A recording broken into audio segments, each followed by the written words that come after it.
Baik, assalamualaikum warahmatullahi wabarakatuh. Alhamdulillahirrahmanirrahim. Allahumma shalli ala Muhammadin wa ala alihi wa sahbihi ajma'in. Baik, hari ini kita lanjutkan perkuliahan tentang penalaran hukum. Di siang hari ini saya akan hanya bicara sedikit dan nanti saya punya 30 soal untuk kita pecahkan bersama.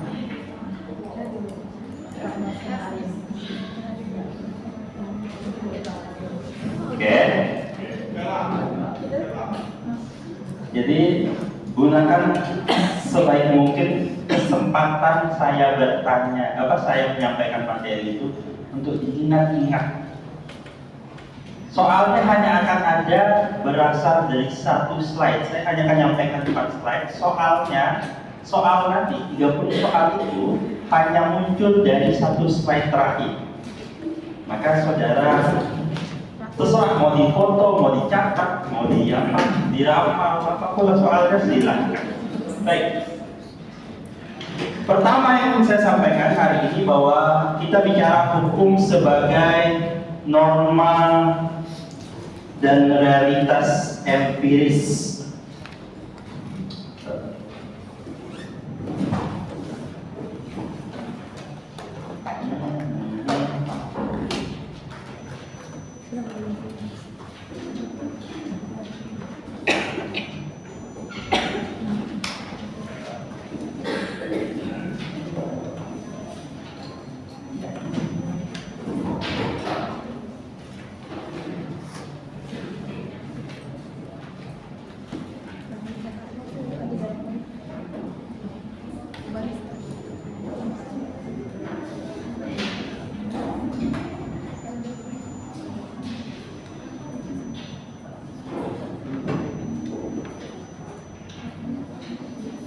Oke, hukum sebagai norma dan realitas empiris, bahwa hukum yang biasa kita dengar itu hukum sebagai norma yang bersifat ideal.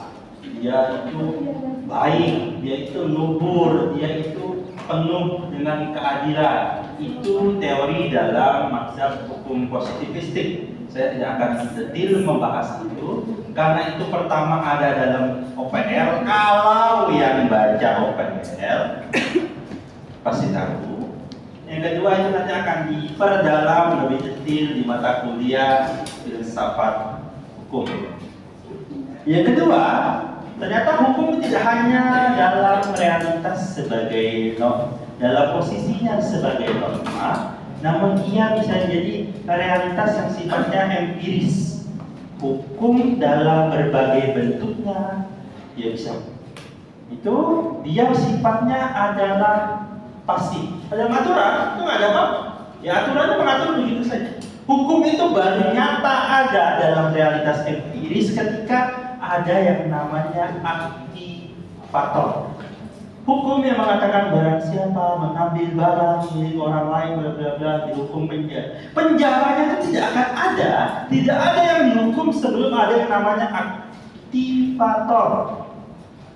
Sesuatu yang memunculkannya. Apa yang muncul itu? Ya itu kenyataan yang ada dalam lapangan konkretnya. Orang dihukum penjara itu kenapa? Karena dia telah mengaktifkan apa yang ada dalam norma itu. Sekali lagi, norma itu tidak pernah hidup nyata di hadapan kita selagi tidak ada yang namanya sampai hari ini tidak ada orang yang dihukum mati berbasis kasus korupsi. Jadi dia melakukan tindak pidana korupsi lalu dihukum mati sampai detik tanggal 6 ya bulan Mei 2025 jam 13 lebih 8 menit ini tidak ada satupun. Kenapa? Salah satunya bisa jadi aktivatornya itu tidak aktif. Penegak hukum dihadapkan pada peristiwa yang dihadapi oleh penegak hukum itu adalah satu peristiwa yang nyata yang harus dipecahkan secara yuridis. Nah, sebenarnya apa yang saudara lakukan itu adalah bagaimana memecahkan satu peristiwa konkret dari sudut pandang yuridis. Sekali lagi, dari sudut pandang yuridis. Karena apa? Karena ada orang yang memecahkan sesuatu itu ya tidak dengan pendekatan yuridis, seperti yang saya jelaskan dalam penjelasan sebelumnya. Praktiknya sering terjadi, kata-kata yang lagi ramai sekarang, kesenjangan. Tapi bagian hukum trennya berganti, kesenjangan sosial. Sosial itu berarti kan bahasanya anak sosial. Kalau kita kesenjangannya itu kesenjangan hukum. Yang hukum itu antara apa? Antara the same dan the sort.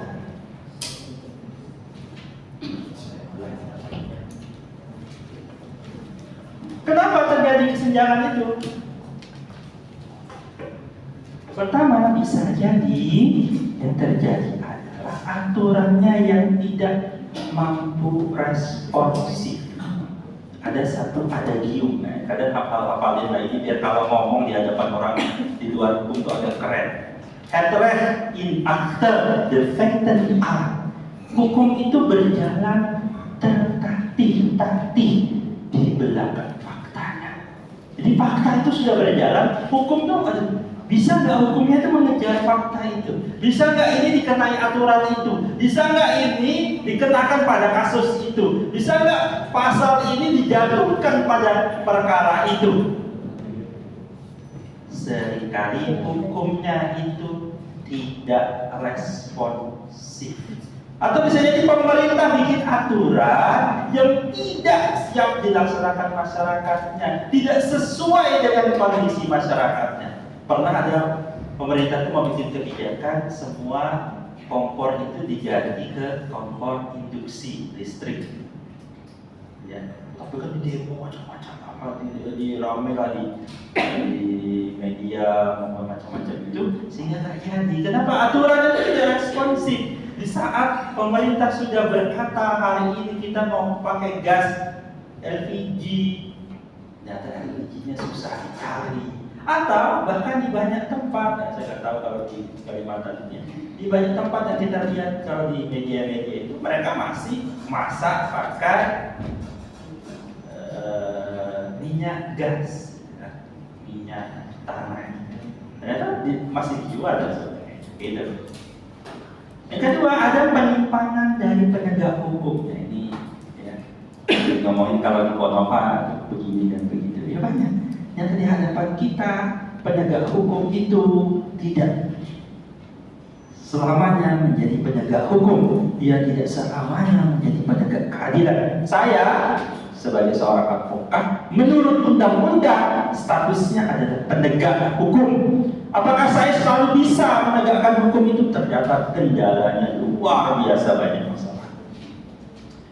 Bisa jadi sarana prasarana yang kurang memadai, bisa jadi masyarakatnya yang punya kesadaran hukum yang rendah, bahasa halusnya goblok.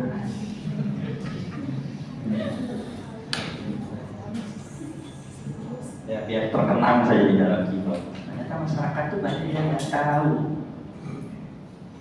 Sering saya contohkan itu ya, di perempatan di perempatan Juanda di waktu itu sesuai aturan itu baru boleh belok kiri walaupun lampu merah. Kalau ada tanda yang menerangkan belok kiri, boleh jalan terus atau belok kiri langsung. Selama tanda itu tidak ada, maka harusnya sesuai dengan peraturan perundang-undangan, orang yang lewat di situ ketika lampu merah, ya walaupun mau belok kiri wajib berhenti. Ternyata anak masih fakultas hukum, tulisannya hukum, naik motor goncengan gitu, cuma saja bagus. Tapi uniknya, kenapa saya kaitkan sama ini, kesadaran hukum rendah aturan itu juga kalau nih Bisa nih saudara cobalah kalau mau bikin sesekali bikin konten itu sosial eksperimen itu. Saudara di lampu merah itu dibelokkan kiri itu, saudara ketika lampu merah berhenti. Coba masyarakat ngapain? Pin, woi, buta, woi, rame gitu. Dia menunjukkan bahwa kesadaran hukum dari masyarakat itu acap kali rendah. Bahasa halusnya apa? Tidak bagus sekali. Jangan ngomong kata-kata kasar ya. Atau political will dari pemerintah itu setengah hati, atau memang pemerintah tidak punya hati banget. Maka peran bagi penegak hukum itu nih yang akan kita ingin pelajari hari ini itu bagian dari nomor 3. Kenapa? Ini hal yang sepele tapi sering terjadi di masyarakat. Bahkan termasuk kalau saudara melihat orang berdebat, dia pakar, dia hebat, dia apa gitu kesannya, tapi kan ini tetap melakukan yang ketiga. Kayak kita lihat dari pertama, peran penegak hukum itu salah satunya yang saudara harus lakukan sebagai orang hukum adalah ia mampu memaknai hukumnya dengan benar. Kesesatan, kesalahan, kesimpulan dari hukum itu dimulai kalau saudara memaknai hukumnya salah. Makanya kemarin kita sudah ada materi tentang mencari sumber-sumber hukum, bahan hukum itu haruslah benar dan valid. Kedua, perlu didukung oleh kemampuan berpikir secara yuridis. Tiap kita pelajari banyak nanti urutannya sampai nanti di akhir mata kuliah ini tidak ada UASnya. Enak kan? Gampang kan? Saya menolong saja karena UTS kalian hancur sekali kan?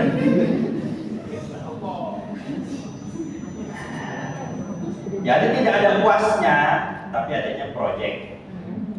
Saudara akan buat namanya legal opinion. Gampang kan? Gampang. Tapi sampai ketahuan itu curang, gampang saya juga nilainya. Sekarang itu gampang.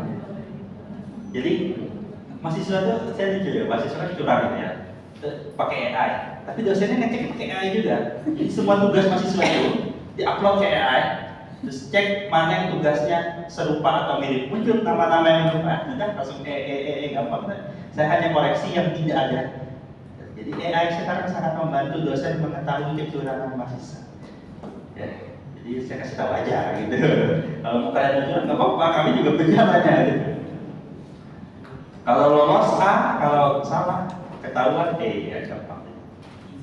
Nah, jadi kita akan punya nanti berpikir yuridis. Yang terakhir, nah ini yang penting, jangan sampai kita mengandung yang namanya fallacy. Fallacy itu kesalahan berpikir, kesesatan berpikir itu fallacy ini. Kalau bahasanya Rocky Gerung itu adalah coba ya, jangan saya bilang ya. Orang yang ini salah berpikir, sesat pikir itu unsurnya biasanya ada 5 hal ini. Oke, selain ini saja yang akan saya jelaskan dan soalnya hanya berangkat dari 5 hal ini. Oke, perhatikan dengan seksama dalam tempo dengan singkatnya. Saudara ingat 5 hal ini.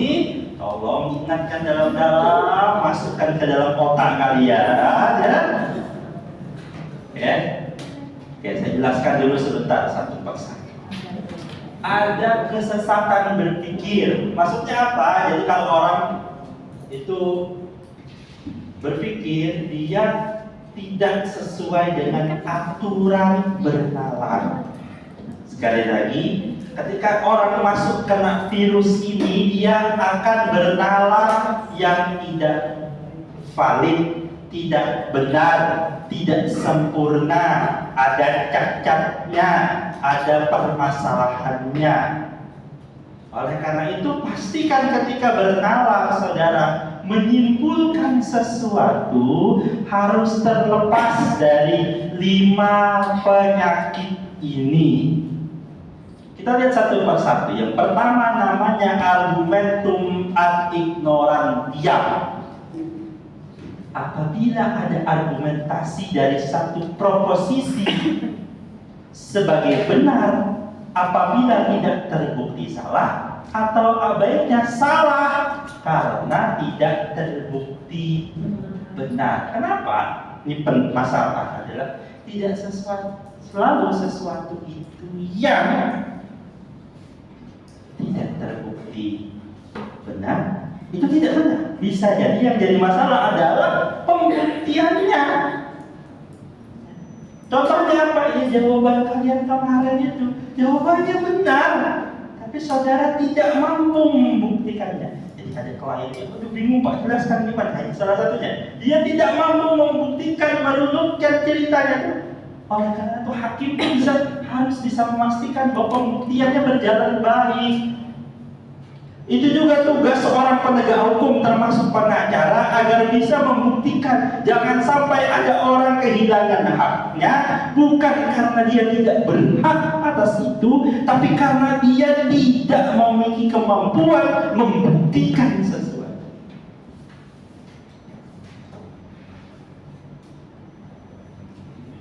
Yang kedua, argumentum ad presuntiam, menolak atau menerima satu argumentasi karena apa? Karena kewibawaan seseorang atas dasarnya. Punya kuasa, dia ahli, dia doktor, dia profesor, dia terkenal, yang intinya berbasis itu. Kalau orang itu yang ngomong pasti top. Oh, kalau yang ngomong itu pasti valid. Oh, kalau yang ngomong itu pasti benar. Sebaliknya kalau ngomong yang itu benar, yang meyakinkan. Oh, yang itu nggak jelek, itu dia pasti. Jangan sampai kesimpulan kita itu berpikir salah karena kita berbasis. Wah, kalau dia yang ngomong pasti. Sekali lagi, bukan berarti seenaknya saudara ada profesor Pak di ngomong apa sih sembarang. Bukan. Jadi kita menilainya itu bukan berbasis benar, tapi berbasis nalar yang sesuai dengan penalaran hukum yang ada. Yang ketiga, argumentum ad hominem. Ini yang sering kita temukan ketika orang berdebat di TV, di mana. Ini buruk sekali.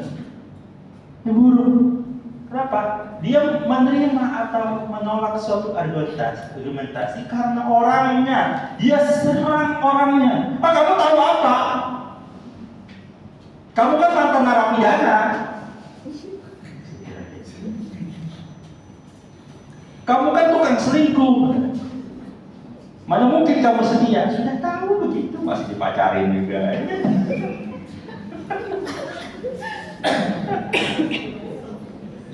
Hati-hati ya. Argumentum ad hominem. Ada kita menerima sesuatu itu kalau di atas itu berbasis kewibawaan. Ini menolak atau menerima sesuatu berbasis karena orangnya. Kalau ini karena kewibawaannya, kekuasaannya, kepakarannya. Argumentum ad misericordiam yang keempat. Argumentasi untuk menimbulkan belas kasihan, dapat dibenarkan atau meminta keringan. Pak, kan saya begini Pak, kemarin sebenarnya saya begini Pak, saya telat karena ini Pak, karena itu. Apalagi tangisan para betina, kalau kata bercandanya. Hati-hati, ya. Wanita itu diwaspadai dengan tangisannya, laki-laki diwaspadai dengan janjinya, ya. Maka ketika janjinya laki-laki, hati-hati. Wanita nangis, hati-hati. Belum tentu. Sekali lagi, tidak karena itu. Ya, kalaupun dia salah, salah. Pak, dia kan kasihan Pak. Ada kan dia. Saya baru kemarin, saya pokoknya kalau baca sosmed atau Twitter atau apa, saling berbarengan, apa sih begini-begini. Ada orang ngomongin tetangganya itu adalah ternyata itu LC, nah, kira-kira begitu, ya kan? Tetangganya itu LC, ya. Lalu ada yang komen begini, bahasnya cuma bilang, apa hakmu mengomentari profesi orang lain? Seakan itu kan mereka kan cari uang juga. Hati-hati, logikanya kemungkinan benar, tapi ini namanya LC itu memang buruk, bukan karena dia butuh uang, dia butuh itu jadi buruk. Sedangkan kalau pakai balas kasihan dan sebagainya, nanti kan dia nyuri itu karena butuh, dia maling kan, itu semua itu. Padahal logika ya salah. Bukan karena kasihan, kan dia masih anak kecil. Yang paling sering ini, anak kecil salah ya salah. Nanti dalam hukum pidana kita temukan antara salah dan dapat dipertanggungjawabkan, itu memang dua hal yang berbeda. Tapi jangan mewajarkan. Itu kan Gen Z Pak, wajar. Enggak, hati-hati. Oh itu dasar milenial nggak tahu itu kelakuannya. Oh itu kan gini. Hati-hati menilai, berargumentasi, menyimpulkan sesuatu berbasis karena kasihan, karena minta ini, ya. Yang terakhir, argumentum baru menerima atau menolak sesuatu karena takut ancaman. Wah, bapaknya galak, bapaknya nanti ngasih nilai jelek. Emang nilai kalian yang jelek, bukan karena saya.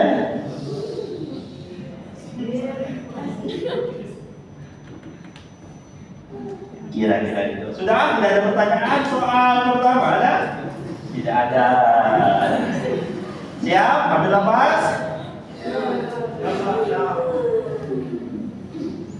Iya. Oke. Siapa yang maju duluan? Duluan pertama-tama soalnya gampang. Kalian mau maju? Oke, maju.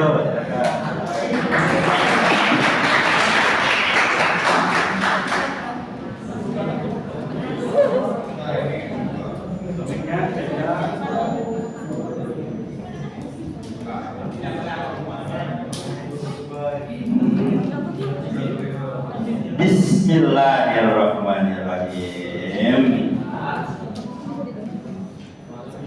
Dalam sebuah pengadilan perdata, pengacara membela kliennya dengan berkata, tuduhan terhadap klien saya harus dianggap tidak sah karena pihak penggugat tidak dapat membuktikan dengan jelas bahwa transaksi yang dilakukan adalah ilegal. Jenis kesesatan penalaran yang digunakan dalam argumen ini adalah lupa Pak yang mana kan? Ya makanya saya bilang ingat, soalnya hanya berkisar tentang 5 hal itu. apa? Argumentum ad ignorantiam.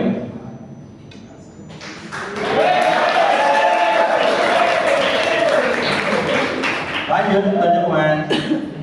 Ya. Sembarangan yang benar. Bebas. Oh mau maju yuk? Iya Pak mau maju. Maju.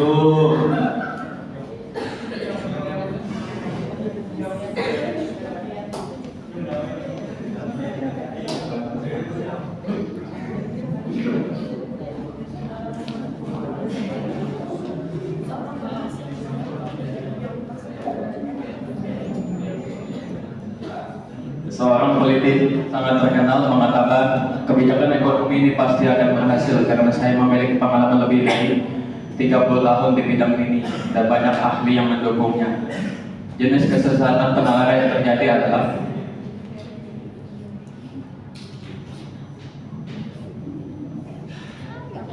Lupa. B, Pak. B.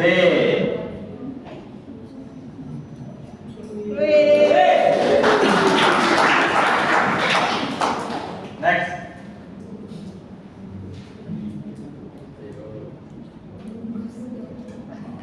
Bener Pak.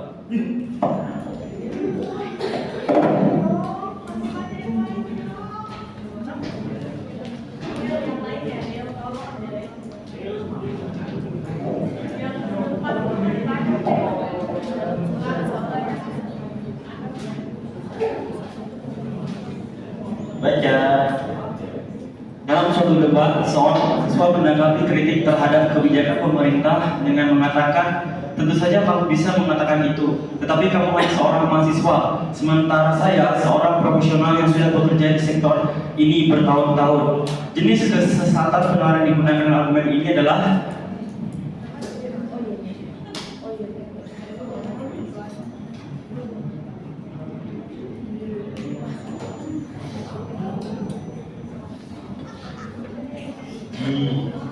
Sa, Su, malah rokok. Beda lagi masalah.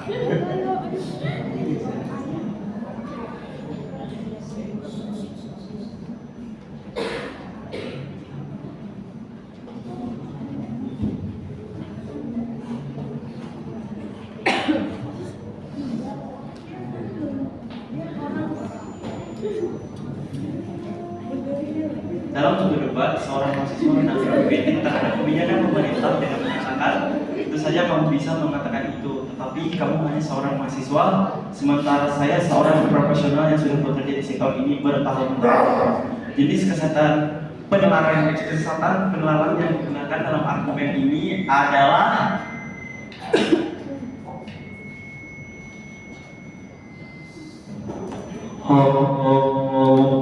Iki, Ni, Sa, Si. Bebak. B. mau siapa? Apa?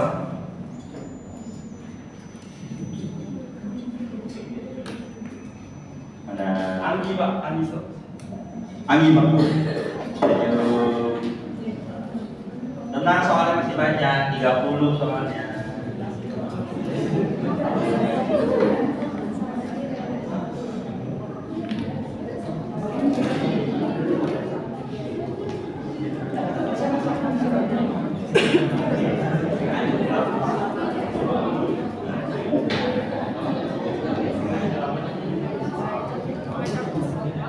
Salaman Pak.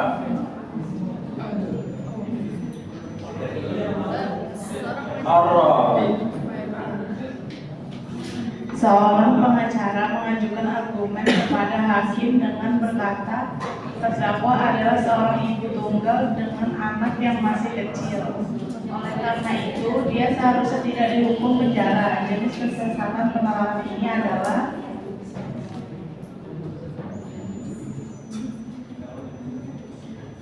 B. Argumentum ad misericordiam.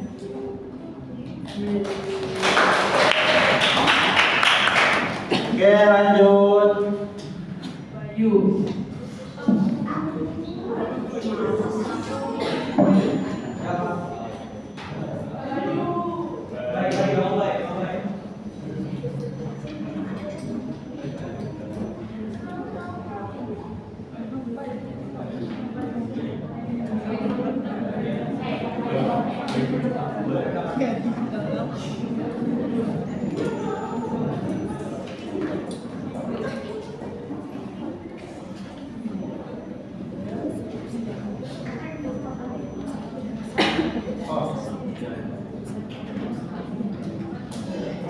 Dalam sebuah persidangan pidana, terdakwa berargumen saya tidak bersalah karena ada saksi yang bisa membuktikan bahwa saya telah melakukan tersebut. Argumen ini termasuk dalam jenis kesesatan penalaran.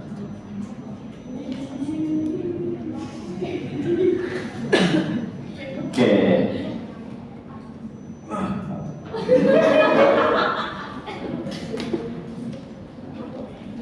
Biasanya ngapain lihat kita teman?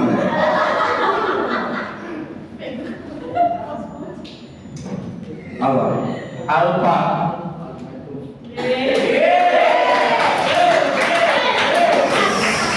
Oke, sebentar. Jadi sebenarnya ini itu kalau di pengadilan tetap dipakai memang begitu. Cuma karena ini berbasis logika hukum, logika saja, berbasis logika, bukan hanya logika hukum. Jadi di mana saja kita itu hanya ingin menunjukkan logika. Walaupun saya mengatakan begini ya, apakah dia itu tidak bersalah? Belum tentu. Tapi secara hukum dia tidak bisa dijatuhi hukuman. Tapi apakah kita katakan dia belum tentu salah? Ya, ya secara logika saja. Tapi dalam faktanya, ya memang orang yang begini karena tidak ada saksi yang membuktikan, ya dia tidak bisa dihukum, dinyatakan tidak bersalah secara pengadilan. Oke, kalau bahasa orang agama ya nanti di akhirat dia bisa membuktikan. Belum tentu orang yang masuk penjara itu, sebaliknya belum tentu orang masuk penjara itu beneran dia bersalah. Bisa jadi ada satu rekayasa yang menjadikan dia. Oke, jadi di kelas ini kita pakai standar itu dulu. Oke, silakan Mas, lanjut.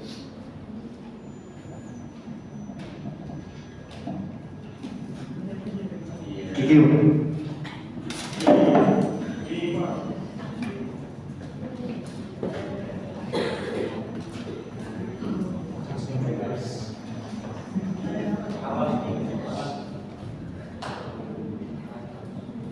Seorang direktur perusahaan besar mengemukakan kebijakan ini sudah terbukti sukses di perusahaan-perusahaan besar lainnya, dan saya bekerja di perusahaan besar yang telah terbukti sukses.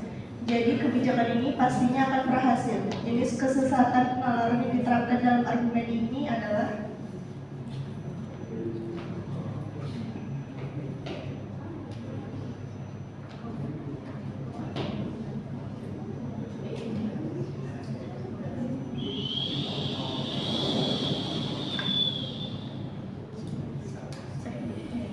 ini soal yang sebenarnya ringan-ringan saja. Saya hanya ingin menancapkan ini betul ke dalam otak kalian.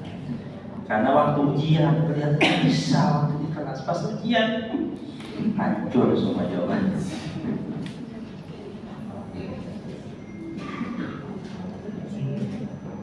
Mau nggak dipilih A, B, C, D? Mau nggak dipilih? Bravo.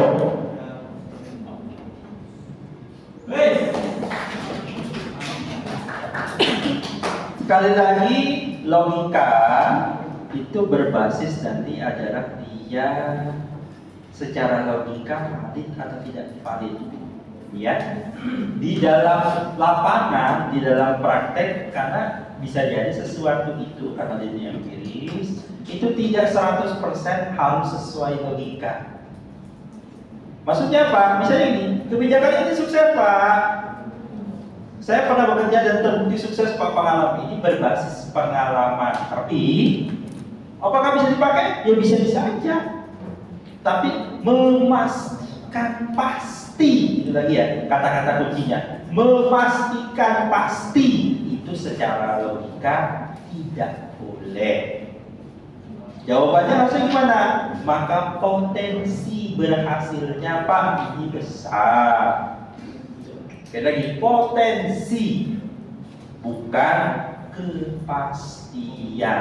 Maka kalau saudara sudah mendekati dia, diajak jalan mau, macam-macam jual masih mau, macam-macam, memang ada potensi dia mengatakan nanti ketika diajak untuk menjalani hidup bersama itu mau. Tapi bisa jadi jawabannya kita temenan aja. Aku menggabung selama ini sebagai kakak. Ya, terima kasih Pak. Tunjuk yang lain.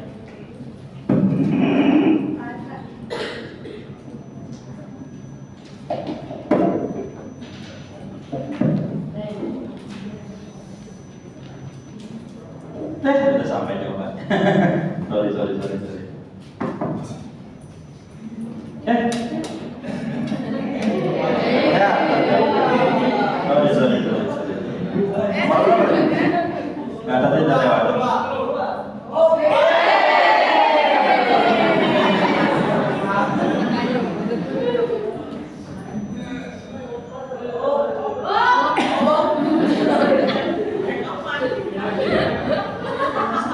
suatu kelompok sosial berpendapat kebijakan ini tidak bisa dipertanyakan karena Presiden sudah memberikan persetujuan penuh terhadapnya. Jenis kesesatan penalaran yang digunakan dalam argumen ini adalah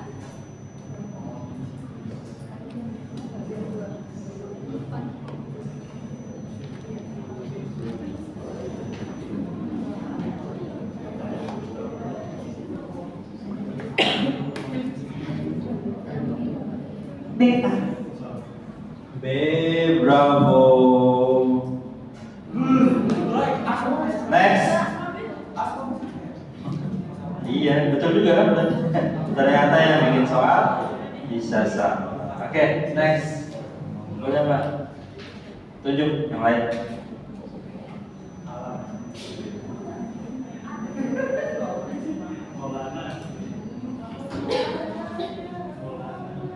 Yang paling belakang pakai sweater, garis-garis.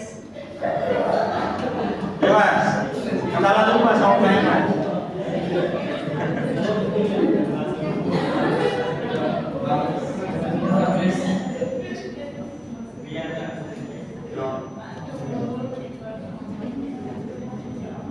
Soal nomor 12.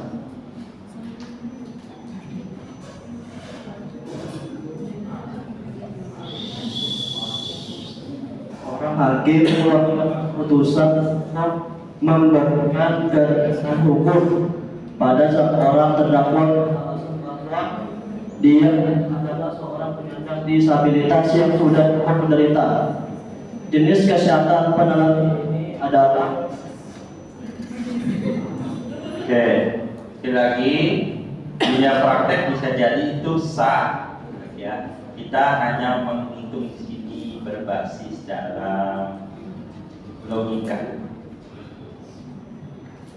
apa? Sorry, ada error stopnya.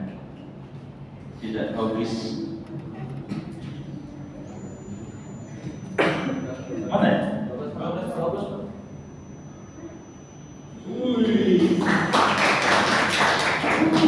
Lanjut.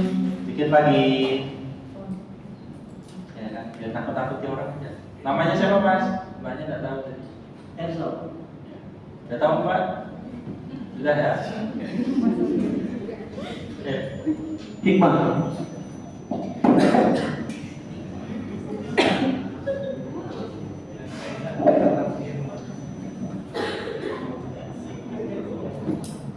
Oke, nanti di atas berikutnya soal esai mau.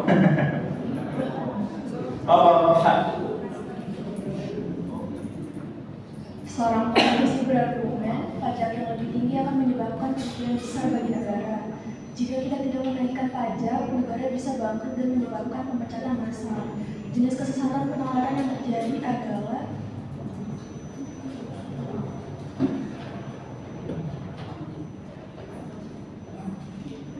B. Argumentum aferentia.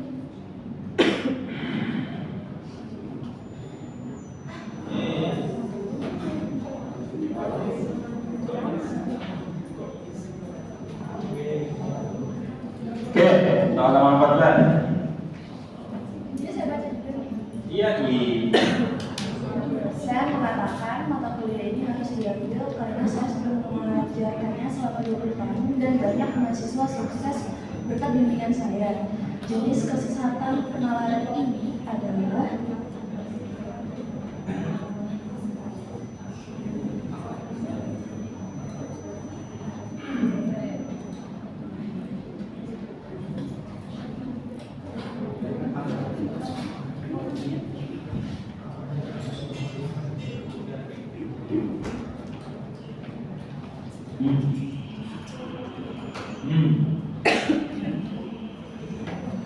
Wahid Istana.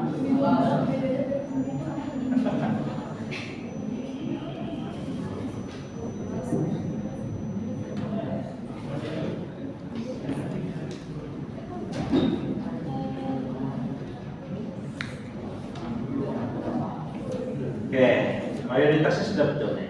Lupa. Butuh bantuan? saya dapat sendiri Pak. Oke.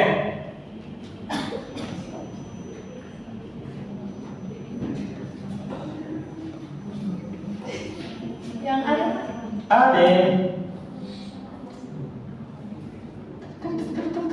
Salah. Iya. Betul. Ya terakhir, siapa yang soal terakhir? Next.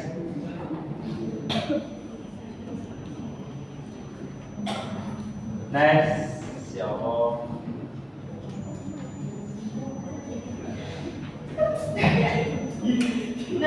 Lebih lestari, Pak. Silakan. Ada.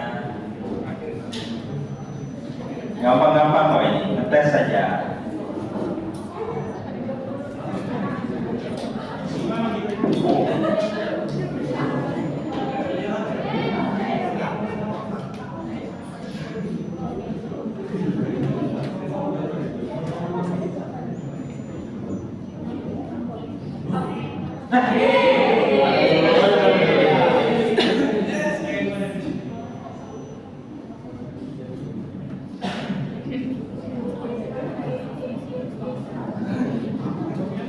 Ya, soalnya mana? Oke, lihat soalnya dulu. Dalam sebuah pertemuan dewan direksi sebuah perusahaan multinasional, seorang anggota dewan menyarankan untuk mengurangi biaya operasional dengan memecat sejumlah karyawan dengan alasan bahwa perusahaan yang lebih besar di luar negeri juga menerapkan kebijakan serupa. Anggota dewan tersebut menambahkan, jika perusahaan besar seperti itu bisa melakukannya, maka pasti ini adalah langkah yang benar untuk kita juga. Jadi penalaran yang diterapkan adalah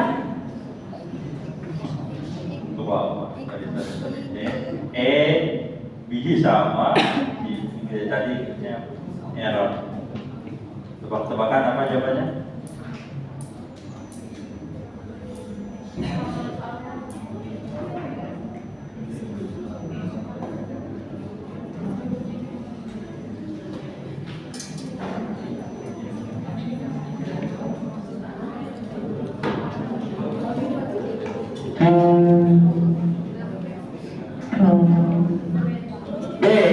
B sama A itu sama ya, biasanya kayak gitu itu jawabannya betul. Oke, silakan next.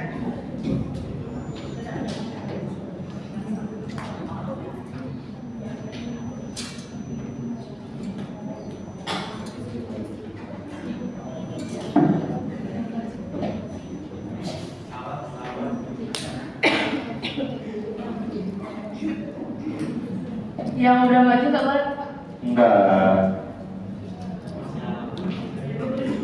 Residivis itu dia. Ayo terakhir, waktu mau habis.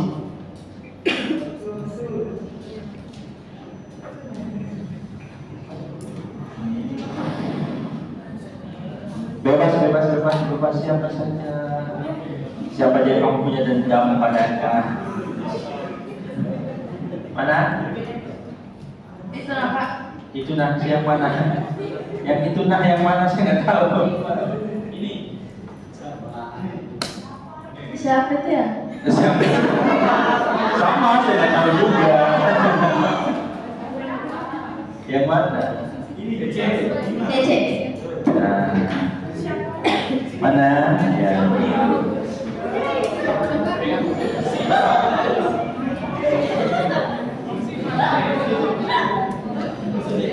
Oke, terakhir.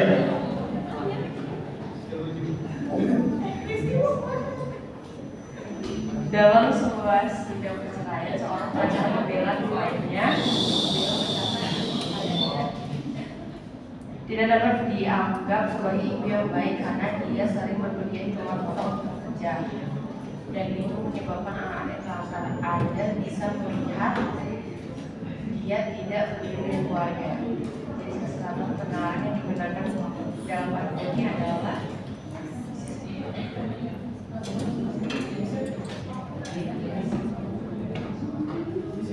Tuh.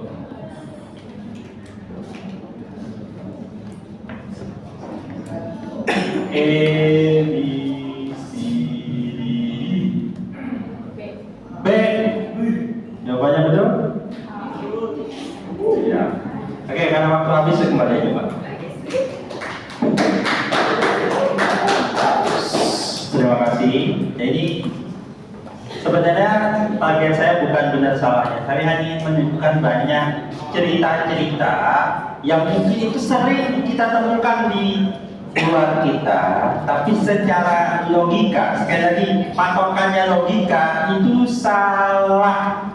Tapi apakah banyak di lapangan? Bisa jadi. Apakah boleh? Bisa jadi boleh. Nanti kita akan temukan berikutnya. Karena ternyata hukum itu tidak hanya berpatokan kepada nalar murni, rasio saja.